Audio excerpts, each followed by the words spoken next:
Hello, welcome to the video on delivering local anesthesia in children. In this lesson, we will be discussing the technique of delivering local anesthesia. Additionally, we will also discuss the safety dosage of local anesthetics and how to calculate the dosage in children. Delivering local anesthesia in young children can be a daunting task even for the most experienced clinicians, as children do not like needles. However, mastering the technique of giving a minimally painful injection can make you the favorite doctor or dentist. The keys to the technique of giving a painless injection is actually simple.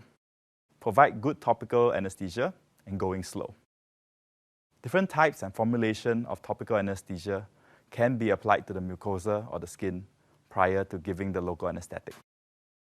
Typically, 20% benzocaine is used for the mucosa and amla for the skin. The duration and technique of application is important as it determines the effectiveness. For the oral mucosa, ensure that the surface is dry before application. This will allow proper absorption rather than having the topical drip onto the tongue and throat, causing discomfort. Wait for a wrinkled surface on the mucosa as a sign that the topical is working. For amla, a longer application time is usually required to allow for diffusion into the skin. Once the topical anesthesia is achieved, we can proceed with delivering the local anesthesia. However, it is important to note that the topical anesthesia only numbs the outer 1 to 2 mm of the mucosa. And if you advance the needle further than that, the child will feel it. Additionally, the most discomfort comes from tissue expansion caused by the deposition of anesthetic. So insert the needle superficially at first, give very slowly to limit tissue expansion. This will allow time for the local anesthetic to exert its effect of numbing the area. Slowly advance the needle, all the while giving a slow stream of anesthetic. Once the area is numb, you can proceed to give at a faster rate. Although the actual technique is simple, the most important part is to use all of your behavioral management domains. Explaining the procedure clearly, using children's needs such as "I'm giving you some sleepy juice," and good distraction during the injection can take the mind of a child off the procedure and give you the greatest chance of success.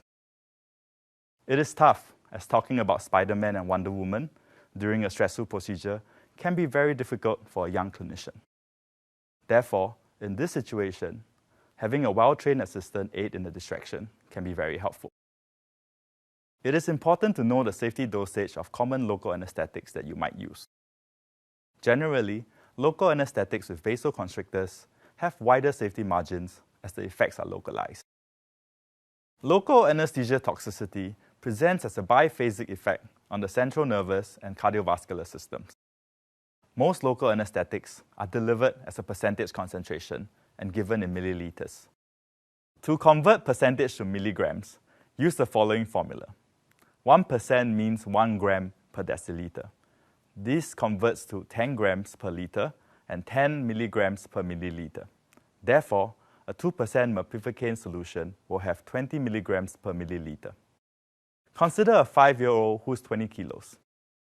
The safety dosage for merpivacaine at 4.4 milligrams per kilo will be 88 milligrams or 4.4 milliliters in total.